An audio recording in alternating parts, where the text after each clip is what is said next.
Welcome to the Everything Under the Sun podcast. I'm Ethan Lemieux. And I'm Kaden Lemieux. Today's guest is photographer and business owner of Mattox Studios, Josh Mattox. Josh, thank you for joining us today. Yeah, man, absolutely. I'm excited. This is going to be awesome. For sure. So Mattox Studios is a second generation business, been in operation in Graceville, Florida for 29 years. It's been featured in a great number of magazines. Can you tell us the story of how Mattox Studios came about? Yeah, actually, it really came about as a hobby. My dad, back in the 80s, got his first camera at Photorama. I don't know if y'all remember Photorama. It was a local photo store in Dothan, local camera store in Dothan. I can remember him going up there, taking lessons up there. You know, they would do photography classes and stuff like that, and he just loved experimenting with the camera, playing around with it. You know, the type of things that honestly people do nowadays when you get a camera and you really get excited about it. Yeah. And I guess he kind of fell into portraiture, fell into lighting, that kind of thing. Right after he got the camera and took classes and kind of learned what he was doing, as a natural progression, people wanted him to photograph their weddings and that kind of thing. And, you know, he kind of started there, and we were in the dairy business. And so, you know, it worked out that he just had, you know, time along to do certain things. And so into the 90s, Dad just progressively got more and more into photography. And around 95, he decided it was time to pull the trigger and do something a little bit bigger. And so far as we can remember, around 96 is when the studio really, fell into operation. And our first studio was just right down the street here. So, yeah. What was it like growing up with your dad, being like the photographer around the town? It was weird because, and I don't want to say weird, but we grew up on the dairy farm, and I guess we were more known for that. And when the studio really took off, I was kind of at college in reality, and that would have been 99, 2000, that kind of thing. The dairy had ceased operation by then, but we opened the studio here in Graceville, and I mean, it took off in a hurry. And so it wasn't really till I was through with college before I realized how big the studio had gotten. And it wasn't long after that before they asked me to come back here and, help out and basically take over parts of the business. So where did you go to college at? A couple of different places. So my associate's degree is from Chipola. I went down to Daytona for a couple of semesters. They, at the time, what was Daytona Beach Community College, which is now Daytona College, their photography department was second to none almost, other than the Brooks Institute, which was out in California. Daytona's photography department was absolutely incredible, and they had a whole building dedicated to it, and it was incredible. So I went there for a couple of semesters and ended up finishing at the University of North Alabama. Went there and got my bachelor's degree. I can't even remember anymore. It's been that long. So What's your degree in? My degree is in art. Like, it is actually in art. I did not stay 2 semesters longer to get a bachelor's of fine arts degree, but it's a bachelor's in arts. Yeah. So did you go into school knowing you wanted to go into the photography industry, or that just? Yeah. So that was really my goal before starting college. When I was really getting into photography, the photographers that were at National Geographic were my heroes. Like, that's what I imagined myself doing. I subscribed to the magazine, all the DVDs and movies that came out that was about the photographers. I just soaked that information up, and that's what I saw myself doing. It's a wild progression to go from wanting to be a National Geographic photographer to being in a portrait studio in your hometown that you grew up in. But that's just the way the road takes you sometimes. So For sure. It's definitely got a legacy in Graceville. Yeah. It's wild. Around the Panhandle, apparently, we're known. For sure, definitely are. When did you personally decide that the role was going to go to you in taking over the business? So that would have been excuse me, that would have been after I moved back here in 2008. So when I moved back here, then they kind of shifted me into the role of photographing high school seniors. That's what I was doing before I moved back here. I was working at a local studio in North Alabama in Muscle Shoals. And when I moved back here, they just kind of shifted me into the role of photographing high school seniors, as well as doing all the retouching and stuff like that. And as the years went on, my wife and I just picked up a couple of more things at the studio that maybe mom and dad just were ready to put down, like weddings and that kind of thing. And so it was just kind of a slow progression for 10 years, really, from 2008 to 2018 before we opened this building here. So you graduated college. What happened after that? Take me through like your journey from college to owning Mattox Studios. Oh, wow. Okay. So all the jobs you had. That's an interesting path. So when I graduated college, I was working at Office Depot. And so, you know, the job to nowhere. So I was working there, and a friend of mine who I graduated college with, she was working at a local studio. And she was doing a little bit of photography, but mostly, you know, covering their day-to-day operations and that kind of thing. And she said, hey, you know, you got to meet the studio manager. He's a really nice guy. You know, we might have some kind of side work for you, you know, because I know you don't want to stay at Office Depot. And I was looking to, at that point in time, maybe, you know, move into working for another photographer or open in my own place. I just wasn't sure, you know. Straight out of college, got no money, just trying to figure it out in reality. And so I met with the studio owner. His name was Danny Mitchell. Super duper nice guy, like the best guy to work for ever.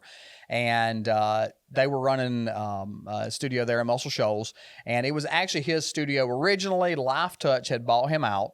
And so he was still running the studio. It was just headed under Life Touch at that point in time. And I started doing some smaller work for them.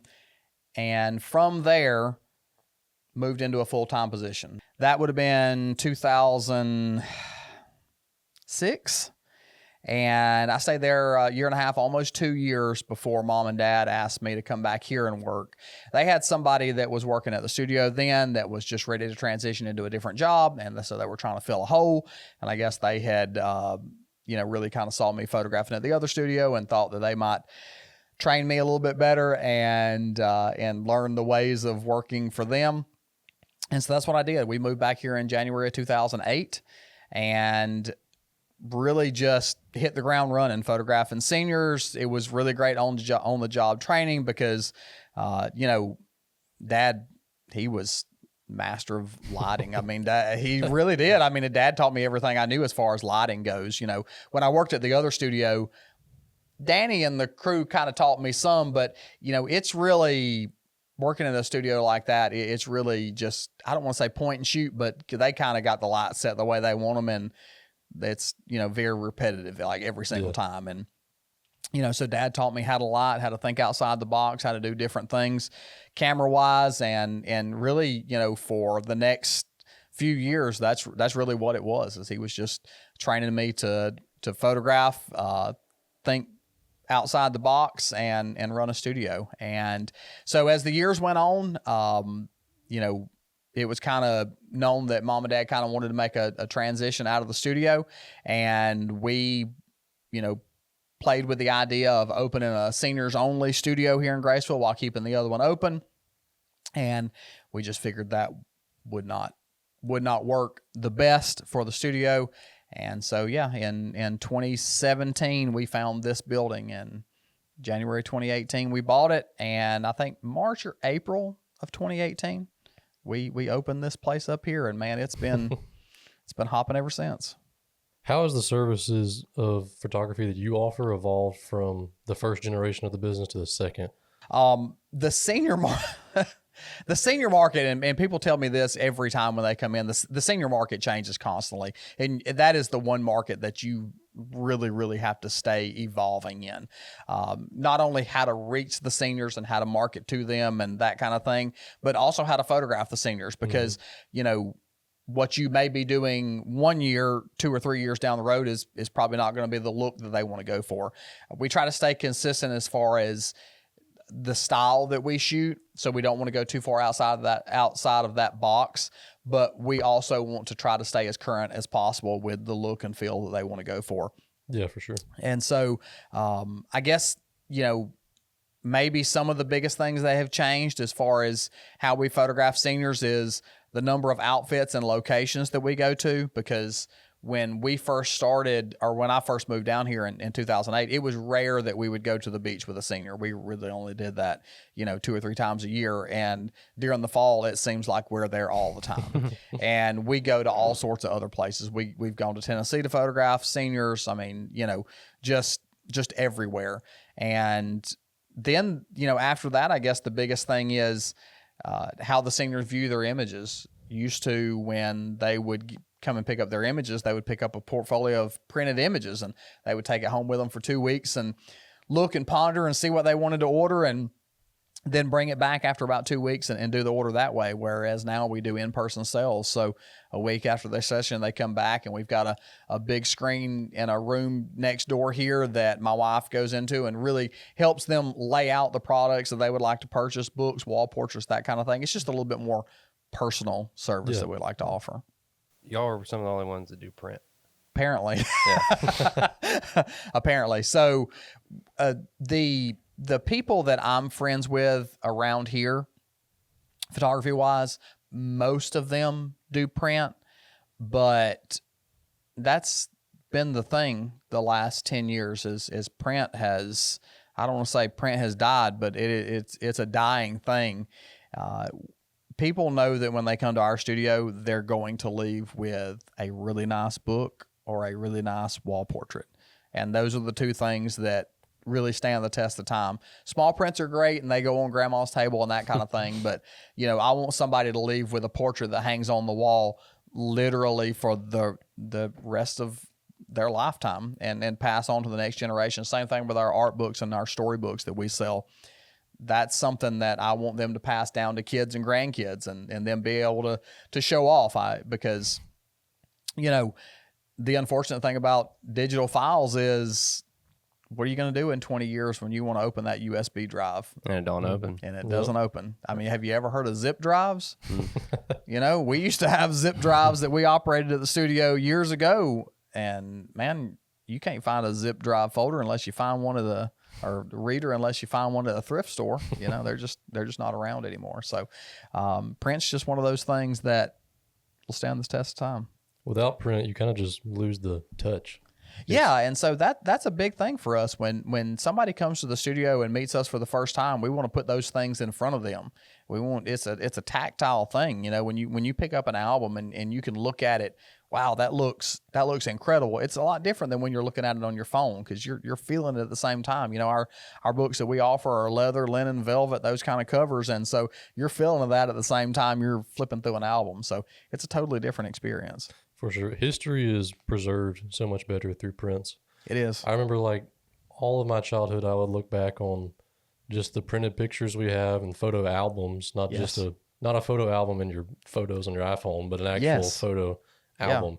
Yeah. And it's cool looking back through history at what was happening then and even documenting that now. I'm guilty of not always printing out stuff as much, but I've been lately getting back into printing stuff out and preserving the touch. Yeah, absolutely. And I try to stress that to everybody. I don't care if it's taken on your iPhone, print that out. Yeah. Because, Apple sure wants you to trade your iPhone in every couple of years. And are you really preserving those pictures? I would say that most people are not. Most people, when they trade in that iPhone, most people's pictures are going to just disappear. Yeah.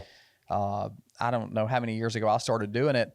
Probably 5 or 6 years ago, I was determined that every single year I was going to make a printed album of documentation of our family life, just what was going on, behind the scenes moments, that kind of thing. And it's really cool that my kids, I catch them sometimes in the living room dragging one of those albums out and, just going through it and just looking at it. I mean, it's not like the pictures are just incredible or anything, but it's just a behind the scenes look of what was going on 3 or 4 years ago and how things were and how things looked. And that's the kind of stuff that you want to preserve, because it holds the memories well. Yeah, absolutely. Like when you see that, all of a sudden it's just like a light bulb comes on, and it's you feel that memory once again. Mm-hmm.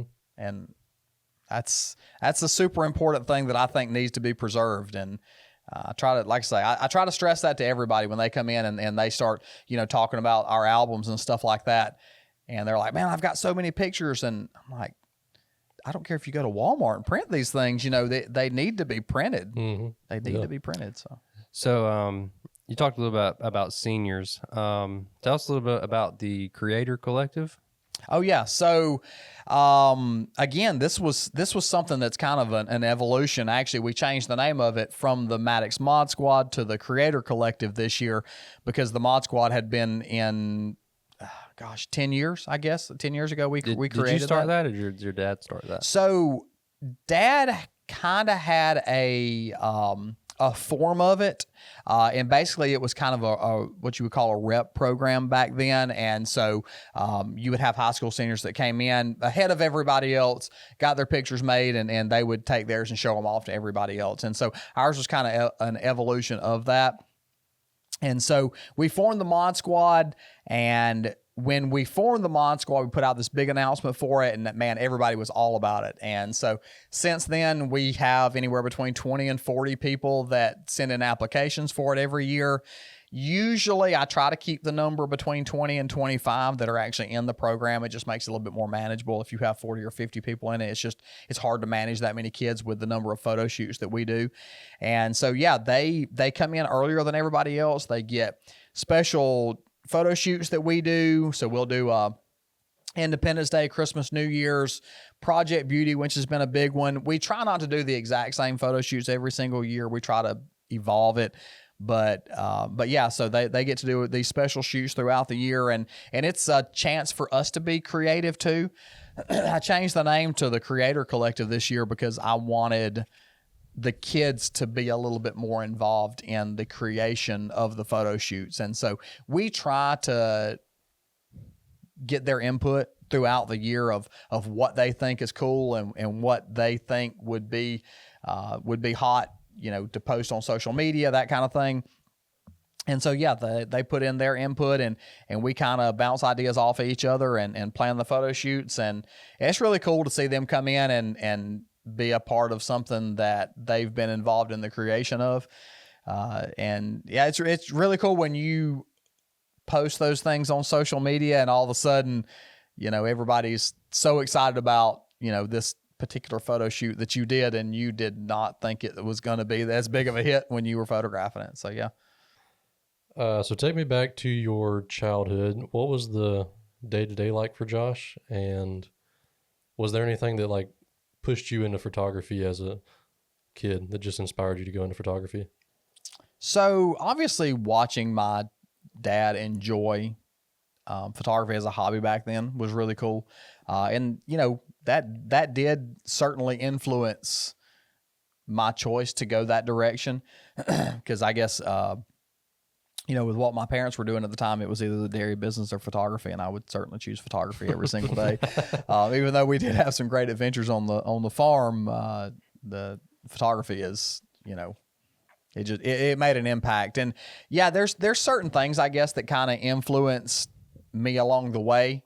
My hobbies were cars back then, which I still love today. And there was a time I wanted, road and track was huge for me, and I was like, man, I want to be a road and track photographer. That would be so cool. There was a guy I looked up to that photographed for their magazines. His name was John Lamb. And I loved his work.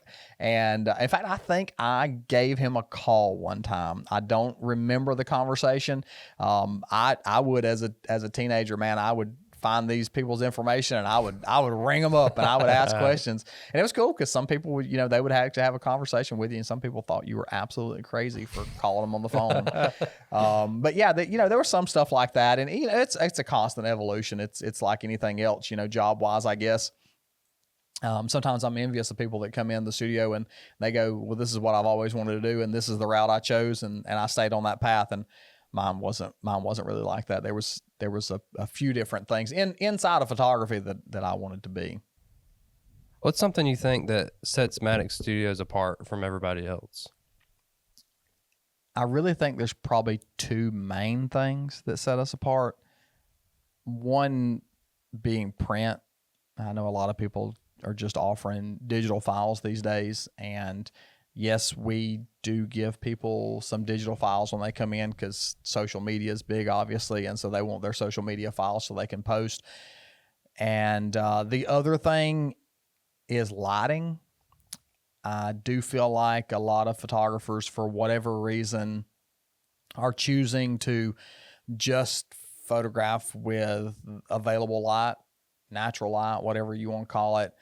And that's fine. And I'm not saying that we don't do that as well sometimes, but we tend to carry a lot of lights with us. And I don't want to say we make it complicated sometimes, but I want to manipulate light where it looks good. I want to make everybody look good under every available lighting option that I am being given at whatever location I'm at. I don't want to ever go to a location and go, man, the light's terrible here. I can't do anything with this.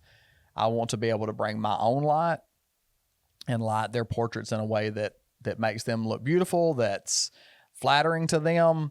And I just hate getting stuck in a situation where I literally can't do anything with it, because when you bring your own lights with you, you can turn 90 or 180 degrees and light them against the sun and make it look super cool.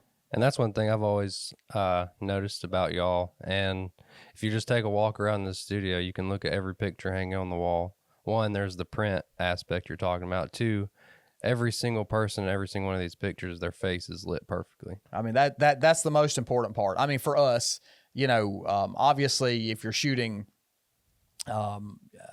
for magazines or advertisements or something like that, maybe the product or whatever needs to be the focus of the image. But when people come in to us to get their photographs taken, the most important part is their face. It is the portrait. That's what mom and dad want to see. That's typically what they want to see as well. And so we want them to be lit fantastically. That is my number one goal when I'm out photographing somebody is, I want it to look cool as far as the environment that they're in, but their face has to be lit correctly every single time. How has technology changed the way you approach your work over the years of owning this business and looking at back into when your father owned the business? Big time. Obviously digital, and that's something that probably needs its own podcast, I guess. But when Dad first started out, I mean, we were film, obviously. I mean, it was in the 90s. Digital wasn't even obviously. I guess it was thought of, but for consumers at least, it was all film. And he started with 35 millimeter film, moved into medium format, and we were really film until the early 2000s, 2002, 3, I guess. I don't know exactly what year he got his first digital camera, but that was massive. And nowadays, I think the progression has slowed slightly, at least technologically, because other than on the flash end of it, most of what we do has remained pretty consistent over the past 10 years or so. The cameras obviously evolved, and they got a few more tech bells and whistles in them and stuff like that. But in reality, the way we use our cameras, other than like eye autofocus and stuff like that, it's our cameras stay on manual and we adjust it to whatever the settings need to be and kind of go from there. So maybe some of the tech is lost on us, but autofocus obviously here lately, like I said, that's been big. But on the lighting side, the biggest thing that has evolved for us over the past at least 5 years, maybe a little bit more than that, is high speed sync. And what that gives us the availability to do is basically go outside and shoot at higher shutter speeds and really, blur backgrounds and make the subject the focus of the image. We don't always use high speed sync, but that has been a big thing here lately. There was definitely a big jump going from film to digital.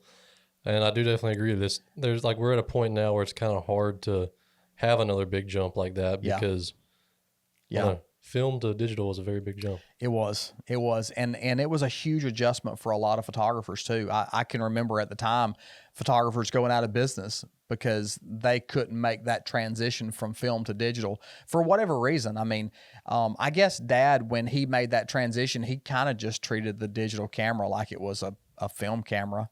You know, he relied on the labs that he was working with at the time to help him make the transition, and so it really wasn't as big a deal. You know, we still, when we were photographing weddings at the time, which is funny now to think back at that, he would photograph the formals on film because he trusted that more at the time. Trusted film more. Yeah, that's crazy to think, right? So yeah, he trusted film more, and the kind of behind the scenes and stuff like that. That was their photojournalism is what we called it at the times, but the candids, those were kind of the first things that he trusted to shoot on digital because, you know, if that was lost or whatever, then it wasn't as big a deal as losing the formal images. But yeah, he would go and we would shoot digital for the photojournalism, and we would shoot film for the portraits. And nowadays, I know people that do that people that shoot film at weddings, but I can't. I cannot even imagine doing that now. So now, I mean, 20 years later, film is back. Yeah. 20 So years you're- later, film is back, You're man. you're still shooting film. Yeah. I mean, I still shoot film. Yeah. We shoot film together. Yep, absolutely. So talk a little bit about that. Because you shoot film and a bunch of senior stuff. So I don't know exactly when it was. I would say probably 5 years ago ish. Now, before that, yes, I was shooting some film.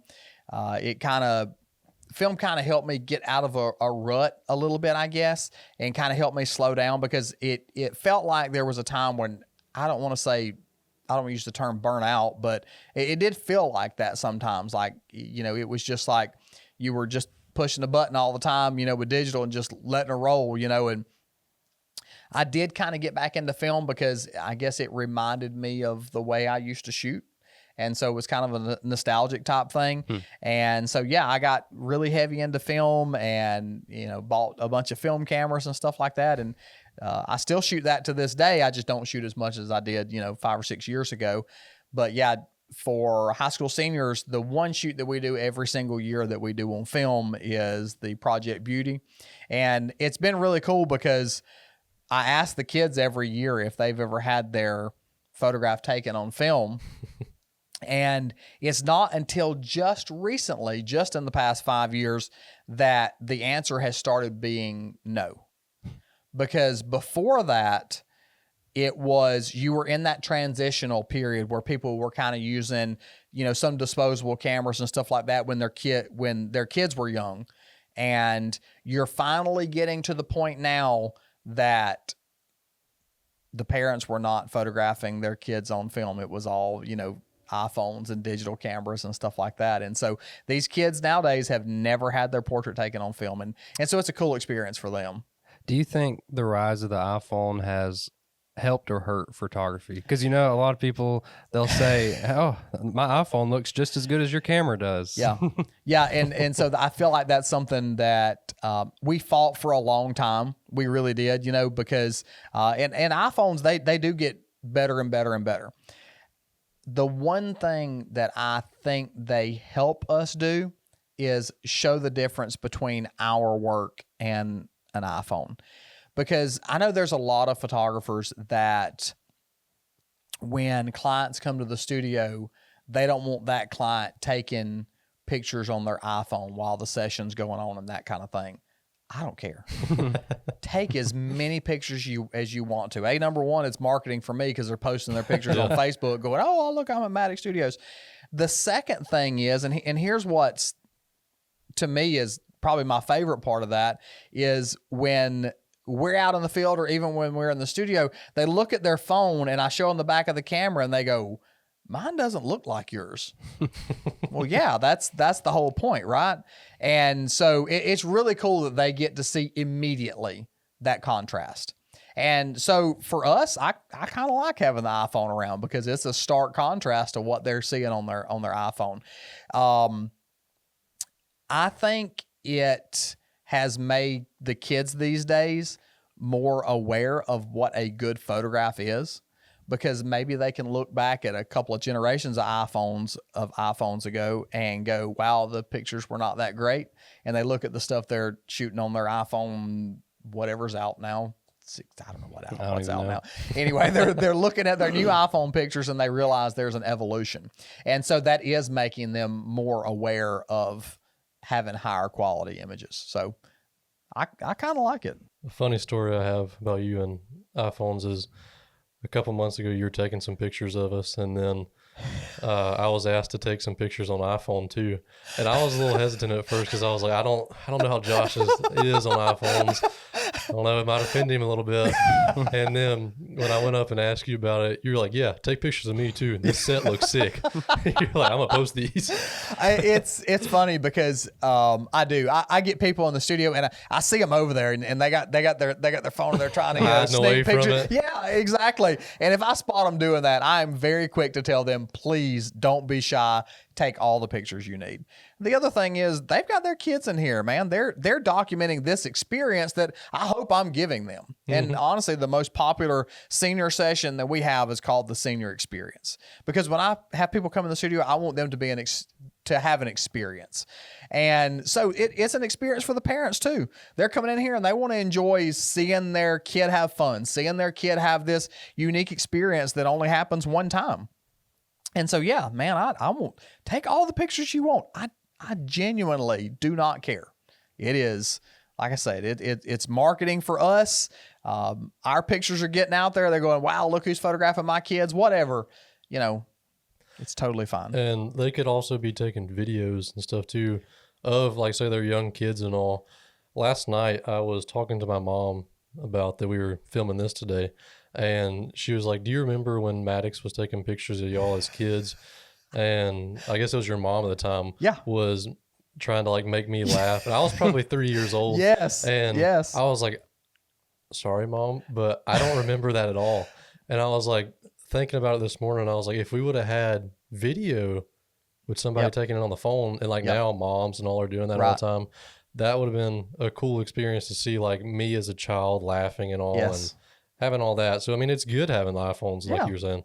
Absolutely. I do think it is. The number one thing that I'm going to tell anybody to do is just make sure all that's backed up, because I want them to have it from here on out. And in some respects, I wish that that made it a little bit more, I don't want to say accessible, a little bit easier for some people to back their stuff up, because I know there's photographs that I've taken on phones and stuff like that I really would like to have back that I didn't save. But yeah, you're exactly right, man. To have that stuff available to you. I mean, when I was a kid, if you were going to get behind the scenes of anybody video wise, you had this massive camcorder out there, and now you just pull up your phone and that's I think that's the main thing, is just being able to pull it out of your pocket, take a picture. Yeah.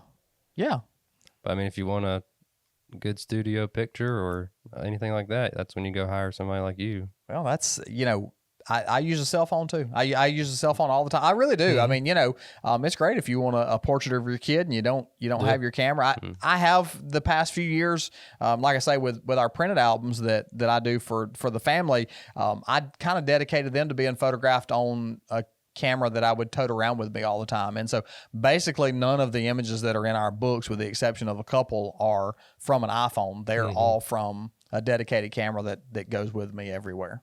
So going off that, what's like a misconception people have about photography or photographers? I think the main thing is they honestly think that's all that we do at the studio. Is just take pictures. Just take pictures. You just push a button. Yeah. And I honestly, I wish that was all my job. I really do, because I really enjoy my job. And if I could do that every single day and nothing else, man, that would be amazing. But there's so much more stuff to the job that people just don't see.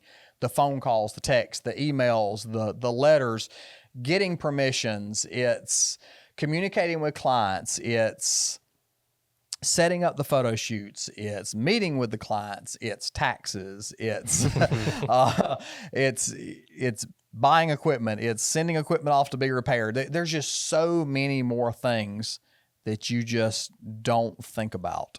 And I think Stacy, our studio manager, laughs at this sometimes. She says, I think people really think that we're just sitting at the studio waiting on them to call, which could not be farther from the truth. We are at the studio sometimes waiting and excited for the phone to ring, but most times we're out working.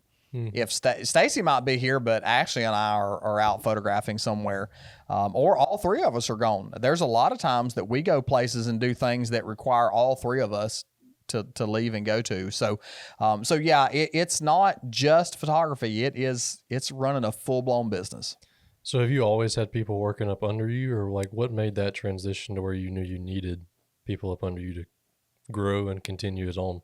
So when my wife and I moved back here in 2008, at our other studio, we had at the time Mom, Dad, me, and a studio manager. So we had 4 people working at that studio. And it's really, really great if you can do it to have somebody that manages a schedule for you. And Stacy is fantastic at that. I get to let her answer the phone because I make mistakes, especially when it comes to scheduling and things like that. Stacy, I don't know that the studio would function without Stacy, or a person like Stacy. I have so many of my friends in the business. They have a Stacy. Mm-hmm. They have somebody that can manage that schedule for them and talk to clients. The stuff that takes up enough time that it would take time away from doing other things that I need to be doing at my desk. And I guess I learned that lesson from just being at the studio with Mom and Dad. You know, they had somebody there to help run the business and do all the kind of stuff that just takes so much other time away from photography. And even before then, when I was working at Live Touch, we had people there that would handle the day-to-day operation of the stuff where us photographers could go out and just do our jobs. Yeah, scheduling it's a very important thing, because I've heard horror stories of people double booking weddings and stuff. And gosh, yes. You can get some pretty angry brides in there, but rightfully so. Yeah, absolutely. It's one thing to double book a senior session, but it's another thing to double book a wedding. Yeah. And you know, we've been guilty of accidentally double booking some things. A wedding is not one of them, thankfully. But yeah, you know, you find sometimes that, you know, like I say, I mess up or whoever, it doesn't get written down. It doesn't whatever.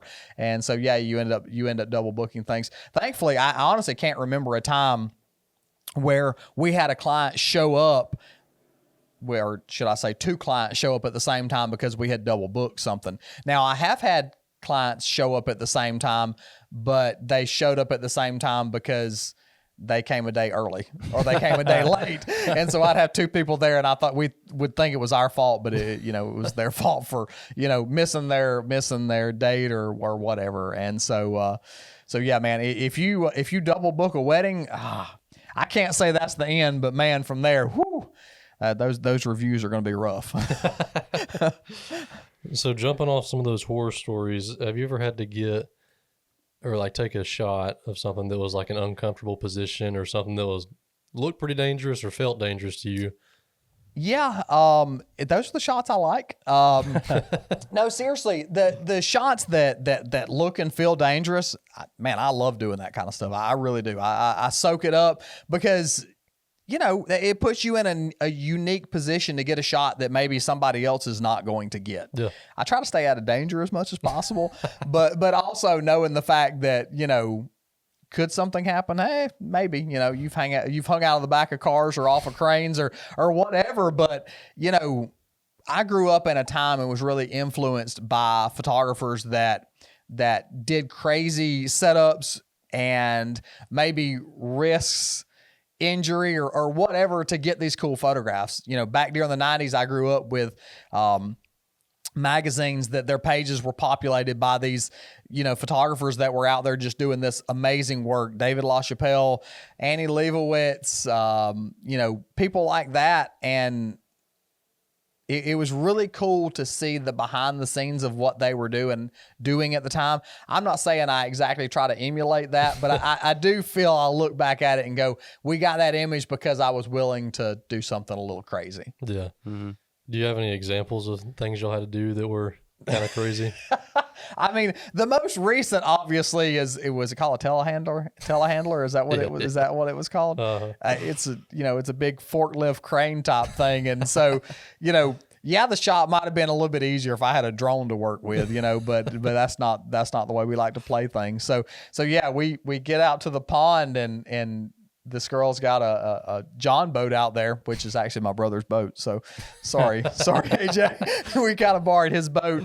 And so she shoved it out there in the pond, and she's got this awesome outfit on, and the boat's all decorated, and really the only way to get the shot is for me to get out over the water. And everybody there is like, hey, there's gators in that pond. And at the time, I didn't really care. Yeah. Gators didn't scare me. What scared me was falling off there with the equipment I had in my hand. That's what really scared me. And that's going to cost more. That's going to cost more. That's exactly right. I can assure you, growing up in Florida, the gators are more scared of you than you are of them. So it was fine. So they put me on this crane that has a pallet out on the end of it, so I've actually got a place to sit, and shove me out over this water. Man, they got this thing like fully extended. I can feel it like bouncing, while I'm out there photographing. And so it's a different scenario when I'm out photographing somebody on dry land. I can just move the light or me move just a little bit, but I'm having to communicate to the lady who's operating this machine. And thank goodness she's awesome. I don't know if there's anybody else that I would rather have operating that machine than her. And so, yeah, it was really cool, because I'd be like, all right, we need to move 5 feet over this way. And so she's backing the thing up, and I'm just bouncing like this right here with the camera and everything. And so those are the shots that I like to look back on, man, because it's a memory made. And for the senior, it's a memory made too. I hope she looked at my face and saw how scared I was a couple of times.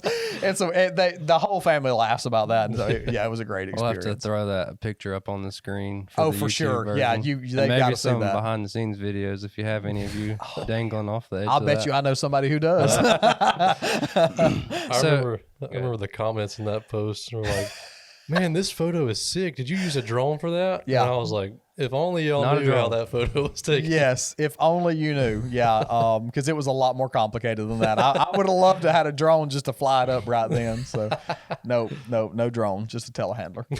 So going off of that, you mentioned you like to have like big sets. Yeah. Big lights. Yep. Cameras, tripods, everything. Yep. Ashley maybe holding a big old softbox in there or something. My poor wife. Oh my gosh. Talk about that and how that makes an image.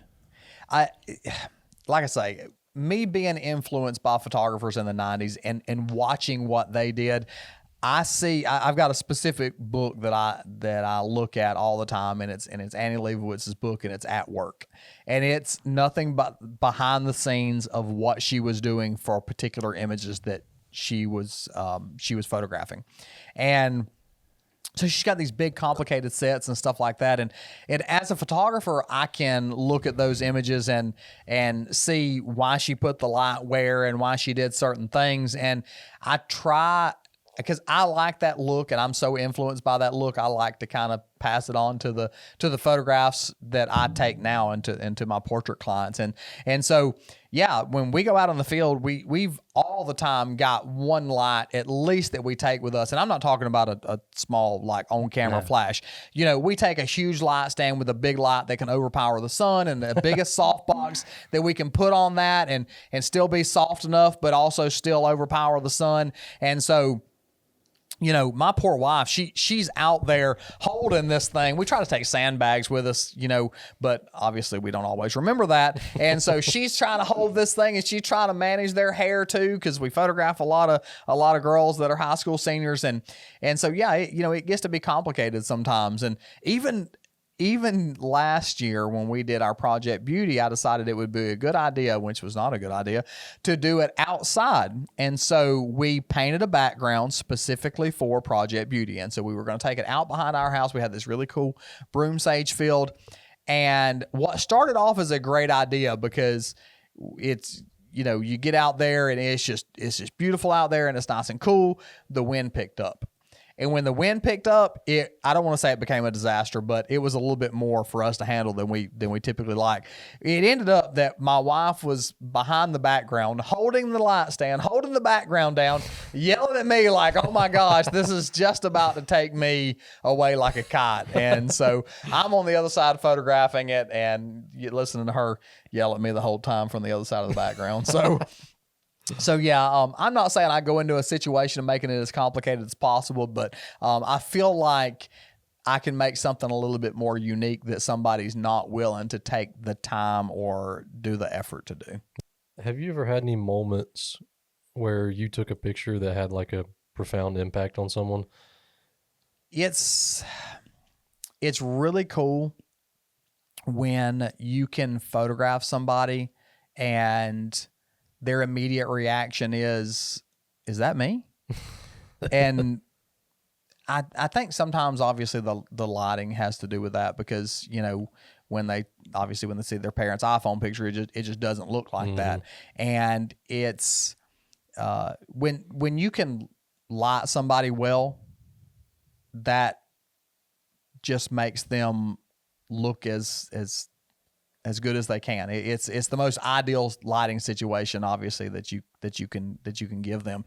And so yeah, those are the kind of impacts I like to make. Those are when people can go, wow, I look really cool. Wow, that looks like it needs to be in a magazine. Wow, that's going to get so many likes on Instagram. If you can turn the camera around and make somebody go, wow, to their own image that they're seeing, that to me is impactful. And I really like it when it's funny to see when kids leave the studio after their senior year and I see their social media posts and they're doing poses that we showed them to do in their in their senior session. It's really cool because, I don't do those poses necessarily because, they look cool or that's the cool thing to do. We do those poses because it's flattering to them and it makes them look the best that they can in that given moment. And so it's really cool to see them emulating those types of things after they leave the studio. Something that you inspired. Yeah, something that we inspire. Absolutely. Yeah. You and your wife run the business. Yep. What's it like, husband and wife duo? You know what? My wife and I get along really good. I know some people that could not work with their spouse.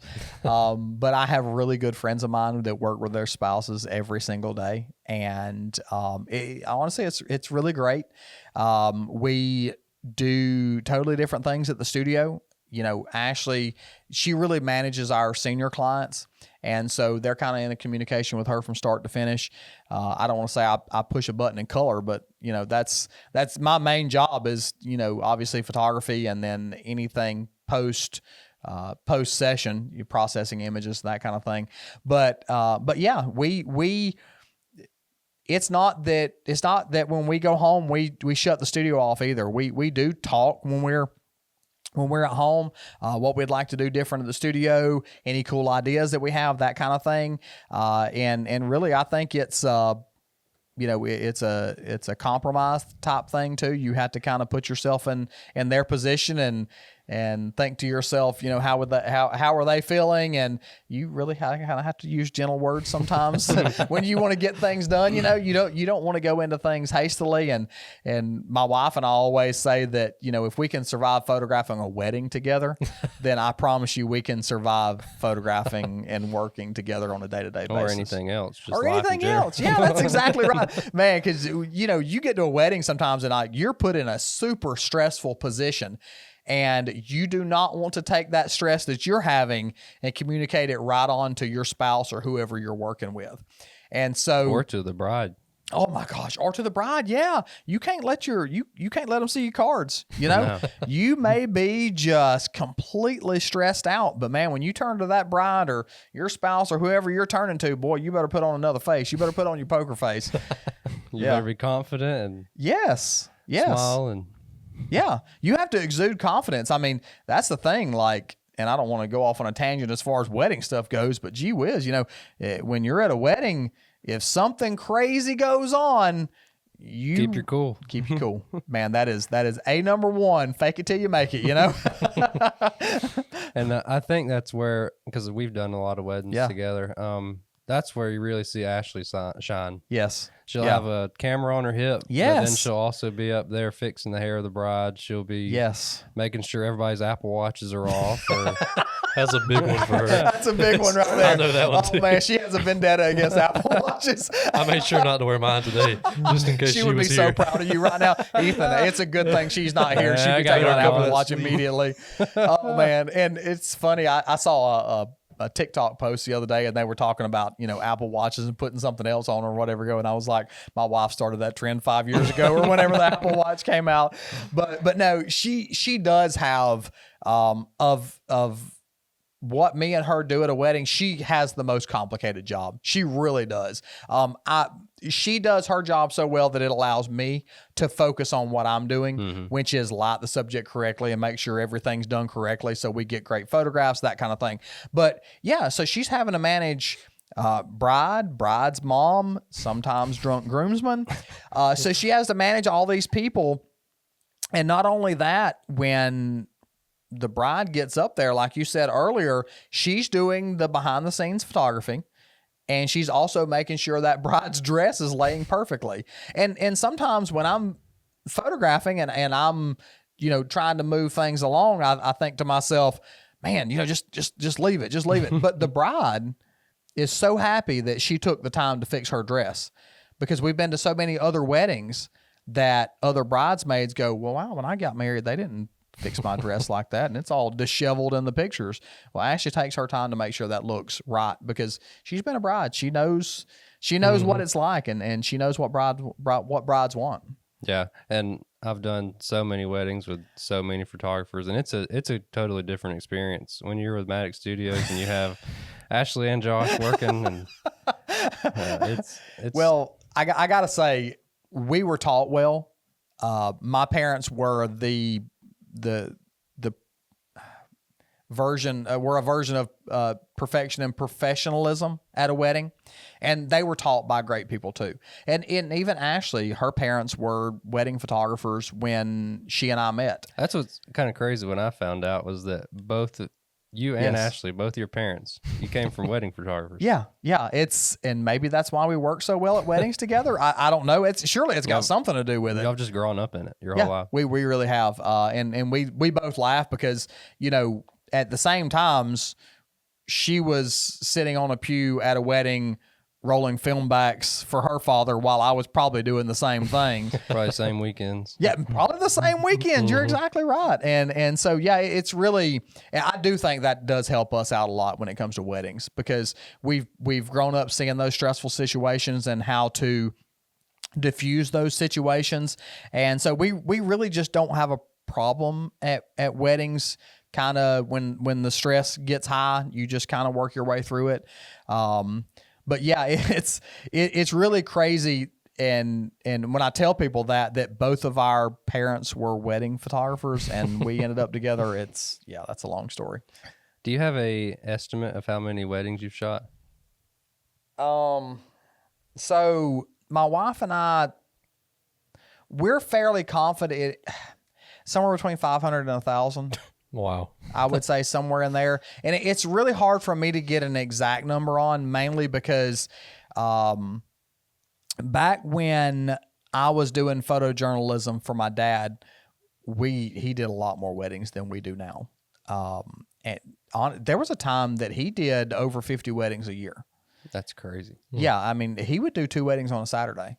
Like, it's crazy to think, but yeah, he would have somebody that was booked, and somebody else would come to the studio wanting wedding photography, and he'd go, well, if you do your wedding at this time, I might be able to actually get it done. And that's not to say that we haven't done a couple weddings on a Saturday as well, but nothing like what he did back in the day. And so, yeah, the best we can tell is it's somewhere north of 500, but we think it's under 1,000. So, and weddings have evolved so much too since your dad. Yeah. And now. Yes. With you photographing weddings, there's been a huge evolution. It's a big shift. You know, back in the day, there was when I say we did photojournalism, so we did candids. It was nothing like it is now. You get to the wedding so much earlier than we did then, and you stay later as well. You know, I really can't remember a time when we were photographing weddings then that after the couple left that we stayed. It was always as soon as they left, we were gone, or they would do a fake exit and then we would take off. Or we have been at weddings where they didn't want to, you know, do a leave or whatever. And, you know, they booked us for a certain amount of time and we were gone. But we always laugh because when you book a wedding today, no matter what time that wedding starts or ends, it takes a whole Saturday. Yeah. Like your Saturday is just gone. Now you might get up and get to have some breakfast and sit on the couch for just a minute before you got to go get ready. But it's a full Saturday, no matter what. Yep. You have any crazy wedding stories that I can tell? Yeah. No, we do have, maybe we should just write a book later on. Maybe we should just write a book later on that that maybe a tell-all thing, because you know we really have been blessed that our crazy wedding stories are few and far between. I do have some big ones that I'll tell privately, but not that I'm gonna go into on the podcast. But you know, most of our clients come into the studio knowing the professional operation that we run. And honestly, our crazy wedding stories these days most of the time centers around, you know, what some drunk groomsman did or said or whatever. And so we have not, at least lately, had any, you know, wedding stories where they were, you know, we walked out before the wedding or something crazy like that has went on. I do remember one particular wedding, and I hope the bride doesn't hear this, but my mother had to talk her down the aisle. Like, I can remember my mother telling us after the fact that she was in the back convincing her, yes, that she needed to go down the aisle. And so we've got tons of stories, and one big one in particular, but I think I'll save that for another time. So we've talked about seniors, we've talked about weddings. What all other types of photography does Mattox Studios do? So we're doing a lot more volume work now, and by volume work I mean sports and schools. That's been big for us over the last couple of years, and really that came from just trying to make a shift in the studio.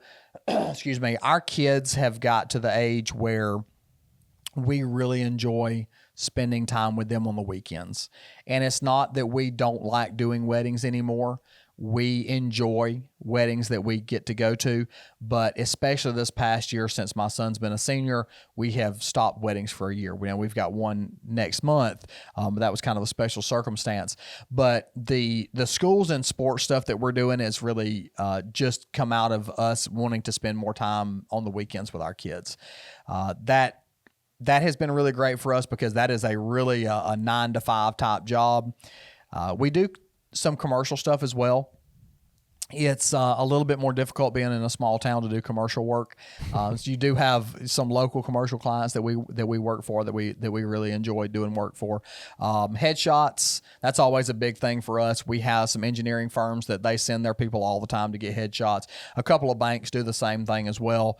And obviously kids, our studio has been kind of known for that since the beginning.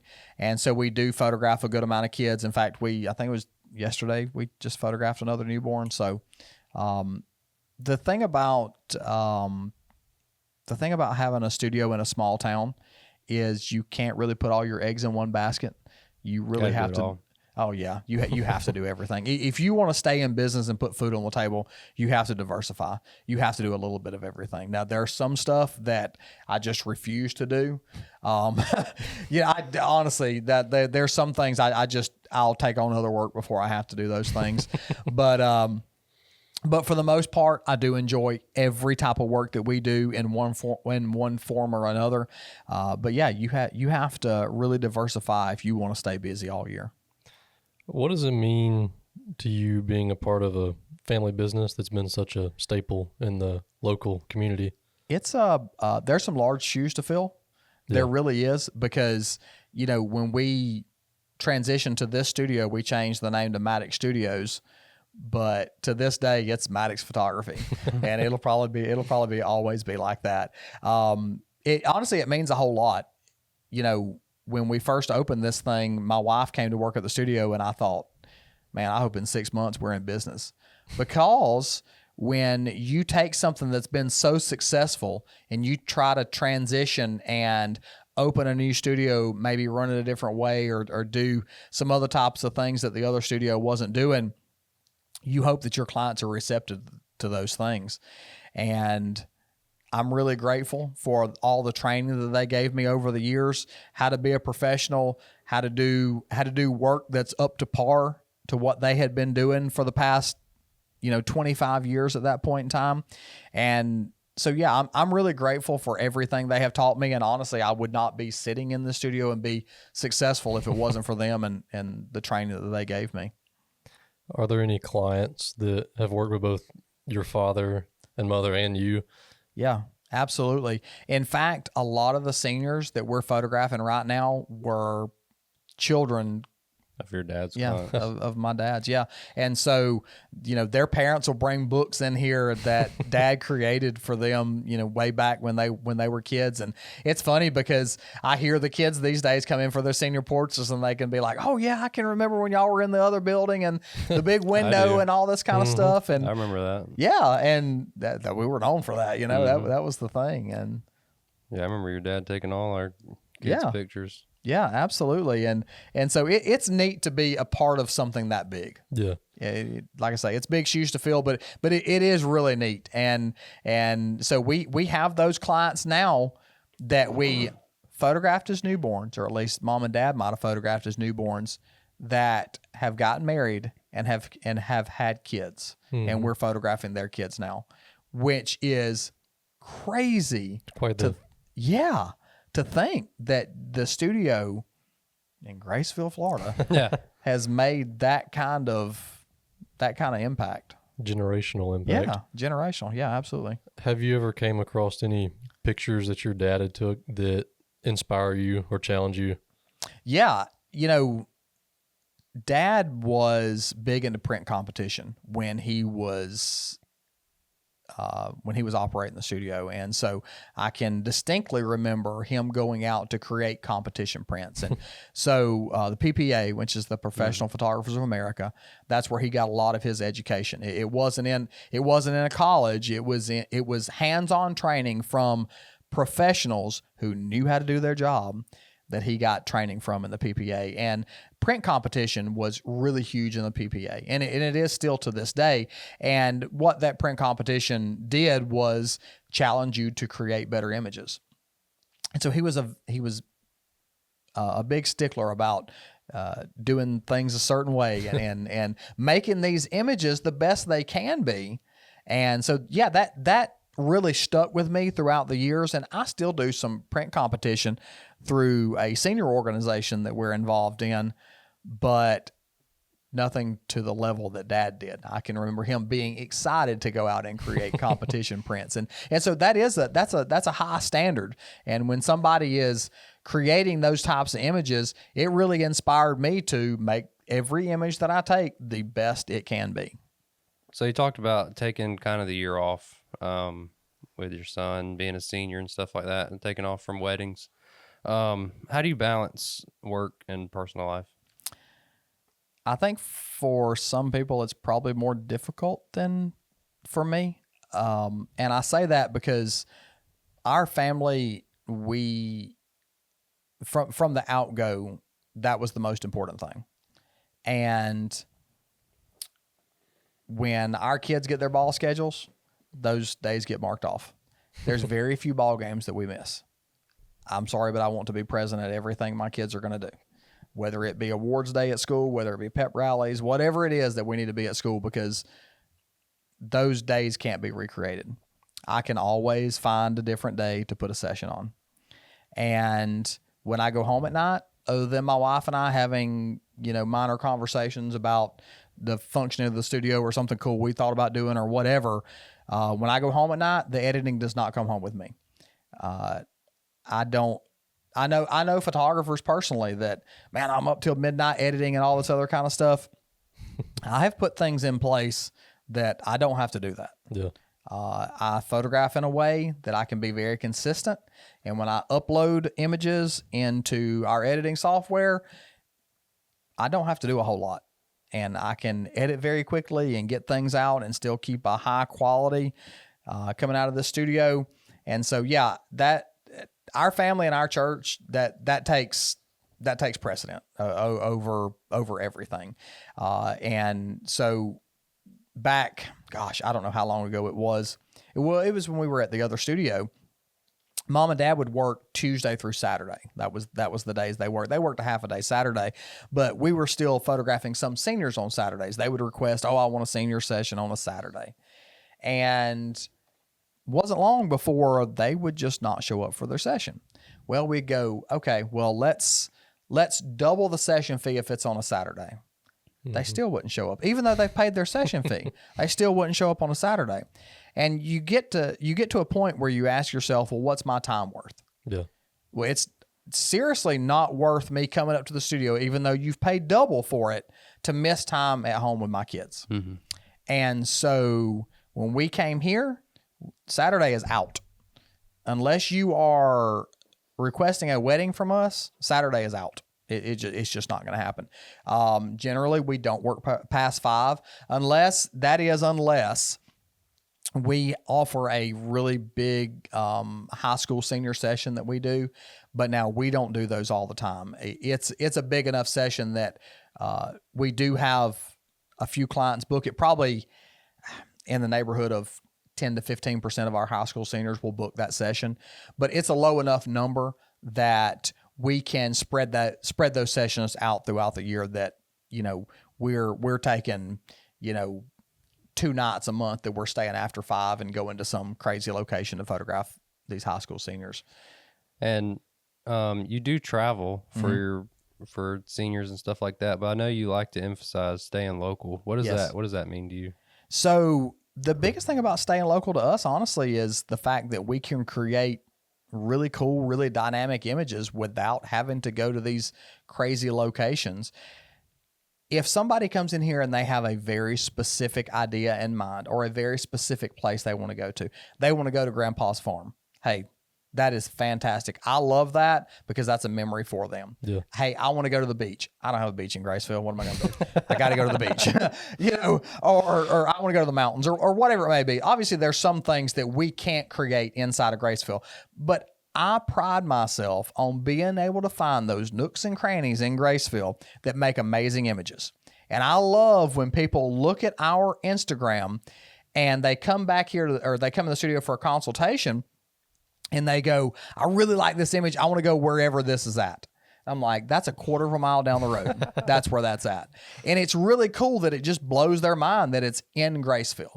But it's just finding that creativity and finding that thinking outside the box mindset to find those locations. And honestly, that helps us go home at 5 o'clock to our kids. If I can photograph in Graceville and get everything done that I need to do and still make our clients totally happy with their images they're seeing, that's what I want to do. And honestly, when people come here, it's about making them look great in their images, and it's about giving them a great experience. I can do both those things inside the city limits of Graceville, or at least, surrounding Graceville. Mm-hmm. And so, yeah, I don't have to go to these crazy locations. We do sometimes, and I'm really grateful that we do, because there's some things I just can't get right here. But 9 times out of 10, I can achieve exactly what you want me to achieve staying right here. Yeah, jumping off of what you said about just getting to have as much time with your kids as possible, that's what's always, I don't know, I've just always thought about how normally people work a 9 to 5 mm-hmm. and they don't have much time to get away from that 9 to 5. And at the end of the day, you come home, you may have an hour drive going home, so you get home at 6. Yep. And then say your kids are going to sleep at 9 or even 10. You're only getting 3 to 4 hours with your kids. That's right. And hopefully you have weekends off, usually. Yep. But it's a crazy dynamic that can end up being where you spend so much time with your people that you work with, Yep.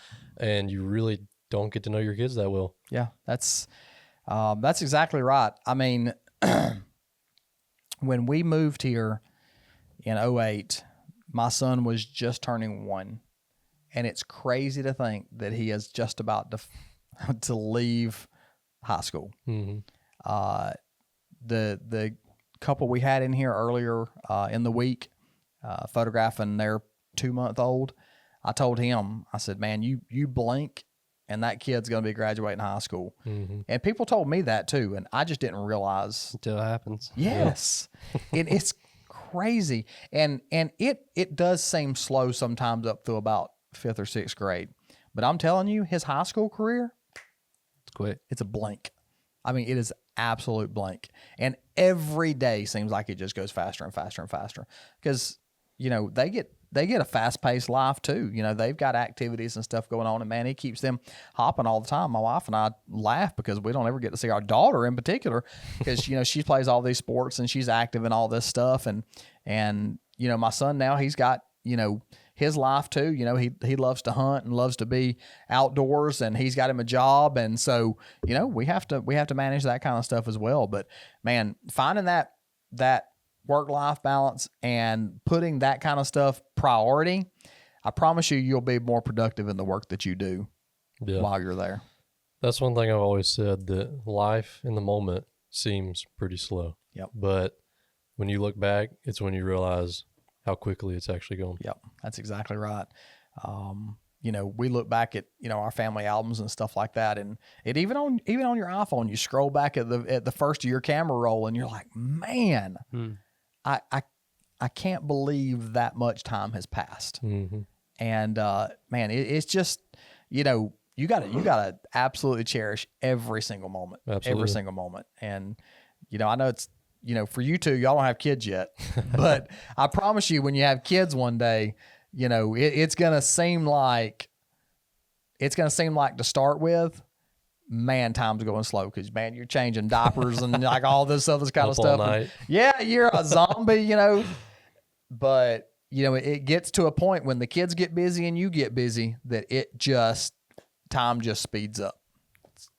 It's incredible. In those challenging times like you were just talking about, what motivates you to keep going? Man, it's the motivation has always been family and putting food on the table and shelter over their heads. Yeah. That's honestly been the motivation, you know, the whole time. Would I love to be able to come to work and not have to worry about those things? Mm-hmm. Yeah, absolutely. Would I love to just would I love to be doing this out of the goodness of my heart? Absolutely, I would. There are probably things that I wouldn't do if I didn't have to make money, obviously. Yeah. But the motivation for any, I think, business owner should be putting food on the table To provide. Yeah, absolutely. Mm-hmm. You know, I feel like today the world gets caught up in a situation where they don't want to say as a business owner that it feels good to make money, but it really should. Yeah. People are coming into your studio and they're gladly paying you money to provide a service that you really hope they're happy that they came to see you for.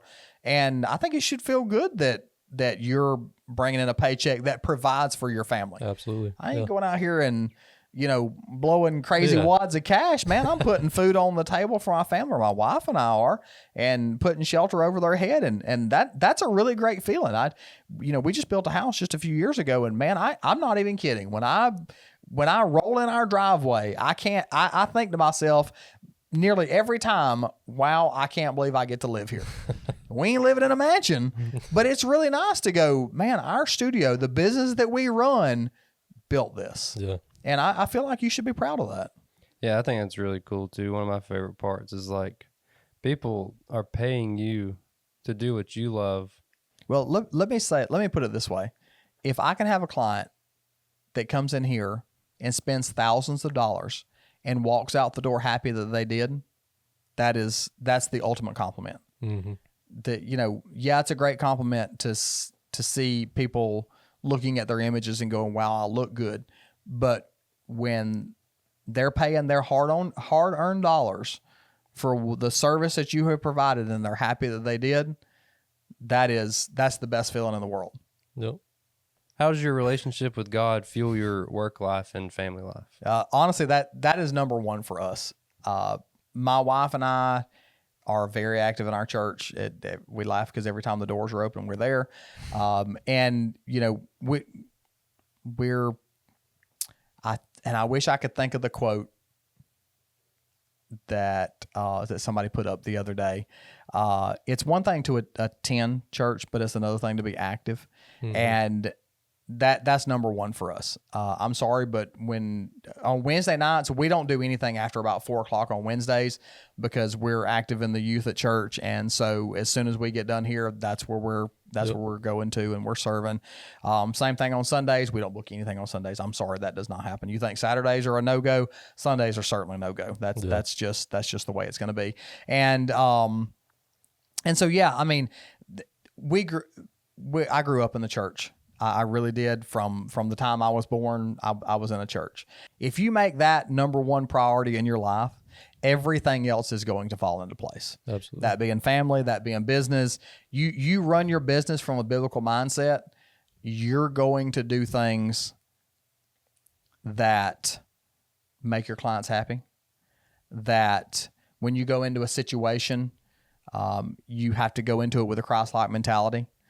Because if you're going into that situation thinking me, then you're doing things all wrong. You're going to get humbled real quickly. You're being humbled really quickly. And I had this conversation with our the group that I help facilitate on a small group on Wednesday nights. You have to take a step back sometimes. Like before you react, before you say anything, before you do anything, you got to step back, say a little prayer sometimes, and then you go into that situation with a little bit different mentality. You always have to go into a situation where you know that you're representing Christ. Mm-hmm. Like, I mean, not everybody you interact with, even though we're in the South, not everybody you interact with are going to have the same beliefs that you do. Yeah. And so you really have to represent that Christ-like mentality to everybody that you deal with. I mean, because, what are you going to do when you treated them like garbage and they go away going, yeah, that guy goes right down into that church right there. Is that where you want to be? No, mm-hmm. That's not a good face. Yeah. I think a lot of times people have a misunderstanding and they're coming out of high school and they're like, I don't know what God's calling me to do. I don't know what he's calling me to do. And to me, it's always been God is calling me to reach more people and lead them to him. My assignment may be different than you. My assignment may be different than him. Yeah. But we each have an assignment, and everywhere we are is our mission field. Yep. Just like right now, this is our mission field. Yep. And I don't know, there's a big impact that each of us have and crazy opportunities that we have every single day. Yep. Yeah, absolutely. You have to go into every interaction with people in my job, and maybe you don't get to directly witness to them, but your persona and everything you do, they should see Christ in you. Yeah, they can see it through you. Yeah, you should just walk that way and that gentleness and meekness that you hope when they leave that interaction, they go, that's a different type of person. It's the power of presence. Yeah, that's exactly right. And used to, the old timers, that's a God-fearing man right there, and I feel like that's like the ultimate compliment right there. It is, yeah. When you can leave somebody's presence and they go, wow, that's a God-fearing man right there. Well, that's the way it should be. Something's different about him. Yeah, something's different about him. And, maybe that's what I feel like that probably is what allows us to keep our cool at weddings some days. It really is, because, you have to go into every interaction just knowing that, and you can't. Like every person we have in the studio, would I love to sit down and have a conversation with Christ about them, like a dedicated conversation? Sure, yeah. but you can't just always do that.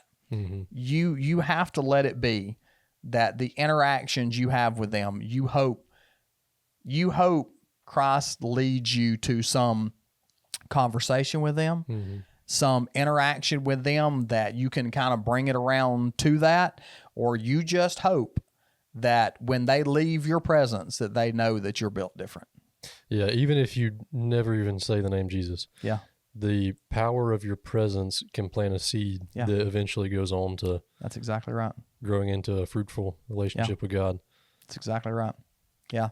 It's and it's a I guess a stark contrast sometimes in the industry that I'm in, at least, because I can remember my dad going to events and stuff, and some events you go to in the photography world, man, it's a party. It's a party. Well, my wife and I don't generally attend stuff like that. That's just not my scene. And so yeah, you just have to be built different, and you just have to go into every single situation knowing that you're just going to have to be different than the next person. Yeah. Yeah, I always like to say they may not remember that picture you took 5 years ago, but they'll remember how you treated them. Yeah, absolutely. They're gonna remember that interaction. Mm-hmm. And honestly, that's some of what I remember too. When I'm photographing somebody, I can remember the images I took of them, especially if it's something like super cool and that kind of thing. But 9 times out of 10, it's really the interaction I had with that person or their parent. And so yeah, that's impactful if you can come away and then and them remembering that experience you had with them. What does success mean to you personally? Oh man, I think I remember seeing this question and just going, man, I don't know how I'm going to answer that. Success, success to me personally is not an award. It's just not. Success in business, honestly, is keeping the doors open for me. Success in business is going home and having food on the table and having shelter and being able to drive a vehicle no matter what it is. Maybe success is different, for some people, and I'm sure it is, but I don't go out seeking an award every single time we photograph. That's just not me. Success is when people come back to the studio to see their images and they're happy enough with their images that they're willing to pay us money to print their images and to get a nice book and to put a portrait on the wall. That's what I go into every situation trying to do, trying to accomplish that. And so, yeah, I don't know. That's a difficult question for me because I just, I don't know. Maybe for some people, success is awards or whatever, accolades, that kind of thing. But honestly, success is leaving the studio every day knowing that I did the best I could in every single situation. That includes taxes. I think there's a two-way system to it, to where there's success in business and you're providing for your family and the people you love. Yeah. And then there's also success in life. So how does success in life, what does that mean to you? Success in life obviously is a lot different than family. Success in life for me is raising a couple of kids that to me are just fantastic kids. I love my kids. Both of them, I wish I could remember the years. Both of them were saved and baptized, at least fairly recently. And that's, for me, that's number one. I mean, honestly, you raise a couple of kids and you just hope that they are raised and they're willing to follow Christ. Yeah. That's number one. After that, I don't know what else can you do? Raise grandkids that do the same thing. It's a generational impact. It really is. Yeah. But yeah, I mean, success day to day and in my personal life is honestly just trying to follow Christ to the best of my abilities. Yep. I'm a sinner like everybody else. And so it's You wake up every morning, and when you put your feet on the ground, you just go, am I gonna be the most Christ-like presence that I can be today? And that's it, you know. What advice would you give somebody wanting to go into your field or open up that photography business? Number one, learn your craft before you start taking people's money. There's so many people that are willing to go out there and have their picture made for free. Take as many pictures as you can. Take as many pictures as you can. I met a young lady the other day that said she wanted to be a wedding photographer. I was like, that sounds really great. And the more I got to talking with her, she made the statement that she didn't want to take anybody's money until she knew she was capable of providing the results that they wanted out of what they were paying her for. And I was like, man, that's great. Yeah, like you thought this through. Yeah. You know, so many people go out there and man, the second week they're a professional photographer. We're gonna go photograph a wedding. Take a lot of pictures. I think the quote in photography is your first 10,000 pictures are your worst. And so take as many as you can. You know, the next thing after that is when you start getting to the point where where you're taking people's money, you know, form an LLC and file your taxes. Because, you know, a lot of people don't realize, you know, in the business that we run day to day, man, I got to pay taxes, you know, pay your fair share. If you want to do this thing, do it the right way, do it the right way and open your business, you know. The next thing is you got to listen to your clients. Would I love to go out there and do everything I want to do my way? Sure, that would be really great and easy, but it might not be what the clients want. And so really listen to what they're trying to tell you. They'll tell you exactly what they want. And if you understand their wants and needs, then you can focus your priorities and the products you're providing around that. So oftentimes you scroll through Instagram and every week there's a new professional photographer. What would you say deems a professional photographer? Because it's a very loosely used term. It is a very loosely used term. Honestly, according to the state of Florida, if you're a professional photographer, you are making money. And I feel like a lot of people miss that. I really do. I mean, you know, if you're a professional, it means you are making money at it, and you need to be starting to think about how to run a business. I keep saying the word taxes, but golly, you know, you better file your taxes. You better get insurance. That is a big thing too.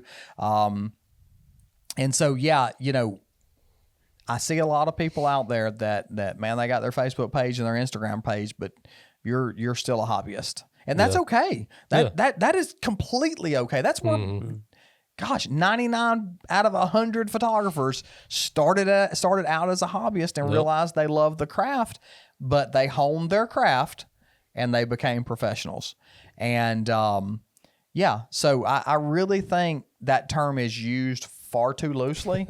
needs to be tightened up just a little bit. It's okay to be a hobbyist. I mean, you know, outside of my day-to-day photography that I do, I guess you could say that some of the stuff I do is hobbyist type stuff, you know, because I like to photograph cars and like all this other stuff. I don't really make money out of doing that kind of stuff. It's a hobby. It really is. But yeah, I feel like, you know, treat it as a hobby until you're ready to take money and form a business and start doing a really great job for your clients. And then you can call it a professional. I think that's what a lot of people don't see too, is when they start a photography business, when it really gets rolling and you start seeing the business aspect of it, it starts changing things. Yes, it does. And it gets a little harder. Yes. I feel like that's when a lot of photography, I don't want to say go under, whatever the term is. I do see a lot of photographers out there in 5 years or under, they're gone because they realize that it is not just pushing a button. And I don't want to pigeonhole anybody into thinking that that's, you know, that's what they did or that's what they're going to do or that kind of thing. But I do think that they have a bit of rose-colored glasses on when they come into this, because man, I would love to just photograph and like that be it. Like I come into work, man, I'm pushing the button immediately. I'm being creative immediately. But you have to You have to come in out of all of these other modes that you're in, running a business, trying to understand social media, trying to keep up with how to market to Gen Z, whatever it may be, and then go right into being a creative and producing great images for people. And, I really think, I think people need to maybe shadow under a photographer just for a little bit, just for a day or two. Because I'm not even kidding. I have had people that came to the studio, not because they wanted to be a photographer, but just because maybe a class at their high school they were doing needed a job shadow type thing. And they would come here, and except for when I was photographing, they are bored to death because that's it. You're just, there's so many other things that goes into running a business that will bore you to death if you're not careful. And then you just immediately have to go out of those things and be creative. What legacy do you hope to leave behind in your career or community, either one? As far as legacy goes, I guess, man, day to day, I don't even think about that. I'll tell you this. I see photographers that were in business for 40 years in their hometown, and the people of that town a couple of generations removed look back at the images and go, man, look at everything that so and so created. Mm-hmm. And I hope my business is like that one day. Like, I hope grandkids and great grandkids pull out albums and see wall portraits, and that's the legacy that their mother, their great grandma, whoever it may be, had these wonderful portraits made. That's business legacy, obviously. Personal, and then maybe I guess some on the business side as well that I would like to leave is, you always want people to use your name in a positive way. Mm-hmm. And so maybe that's the legacy that I would like to leave, that people that have interacted with us at the studio and me personally was always on a positive note, that they were always able to see Christ in me. I try to be mindful of that every day when I go into every interaction that I have with somebody. My father in particular, when people speak of him, they speak very highly of him. Mm-hmm. And that's what I would like people to do for me as well. I don't ever want them to go, man, I had such a terrible interaction with that guy. There's no way that guy goes to church anywhere. But every interaction I have with people, I would really like it to be positive, and I would really like them to just see through me and see the cross that I'm following. Yeah, that's really good. That generational aspect you're talking about, that really highlights the importance of prints. Yeah. And those photo albums. Yep, absolutely. A few years ago, we found a collection of photographs that was from a local photographer, and his son had, stored them in the house, and his father had long since passed away. But the amount of negatives and prints that we got out of there was astounding. And it was wild because we found my parents' wedding negatives. And that was just amazing to me that we were able to go back and find that kind of stuff. I'm not sure that in 30 years, if somebody finds my hard drive, they're going to be able to go back and find their images. Maybe they will. I don't know. Technology, maybe somebody, can do retro stuff or whatever. But it was really cool to be able to physically grab those negatives and bring them home with us. So I guess it would be speaking to somebody who doesn't know much about photography. What is a negative? Okay. So, back in the day, your film, after it's done processing, after it's developed, after it's washed, after it's fully fixed, you end up with a strip of negatives that is the literal, they call it a negative because it's a literal negative of the positive photograph that you see. So every color is going to be reversed. And so that negative is what every print is made from. And today it's obviously totally different. Today, when you even scan or have film developed today, they do scans of those negatives. Typically, they don't do prints from those negatives unless you're paying quite a bit of money to get a physical print from the negative. But yeah, that's those hard copy. You can always use it. It'll always be available. Archival negatives that, as long as you've got that, you can make a picture. Well, thank you for joining us. Yeah, man. This has been a great episode. I have quite enjoyed it. I was super nervous though. I was super nervous. I've really enjoyed this, man. It has been really great. It's been a pleasure having you on. Thanks, man. I appreciate that.